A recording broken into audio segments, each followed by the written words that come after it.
ሴቶች ለምን ከወንዶች የበለጠ ትልቅ መቀመጫ አላቸው?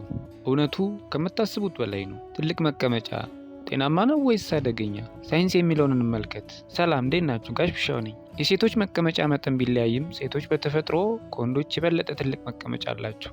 ይህም የሆነው ሴቶች በተፈጥሯቸው ኢስትሮጂን የሚባለው ሆርሞን ስላላቸው ነው። ይህ ሆርሞን ስብ በመቀመጫና በወገብ አካባቢ እንዲከማች ያደርጋል። ስለዚህ ከወንዶች ጋር ሲነጻጸር የሴቶች መቀመጫ በተፈጥሮ ይበልጣል። የትልቅ መቀመጫ ጥቅሞች፣ አንደኛ፣ በመቀመጫ አካባቢ የተከማቸው ስብ እንደ ስኳር በሽታ፣ የልብና የደም ስር በሽታን በመከላከል ረገድ ትልቅ ሚና ይጫወታል። ሁለተኛ፣ የሴቶችን የውበት ይጨምራል። ሶስተኛ፣ የጀርባ ህመምን ይከላከላል። አራተኛ፣ ለረሃብ በቀላሉ እጅ እንዳይሰጡ ይረዳቸዋል። አምስተኛ፣ በእርግዝና እና በወሊድ ጊዜ ብዙ አይሰቃዩም። በመጨረሻም በዚህ አካባቢ የተከማቸ ስብ በቂ ኦሜጋ 3 ፋቲ አሲድ የሚባሉ ልዩ ኬሚካሎችን በውስጡ የያዘ ሲሆን አእምሯቸውን፣ እውቀታቸውን እና ስራቸውን እንዲያሳድጉ ይረዳቸዋል። እንዲሁም ልጆቻቸውን ሲወልዱና ጡት ሲያጠቡ ኬሚካሎቹ ወደ ልጃቸው ስለሚተላለፉ በአእምሮ ጠንካራ ህጻናት ሊወልዱ ይችላሉ።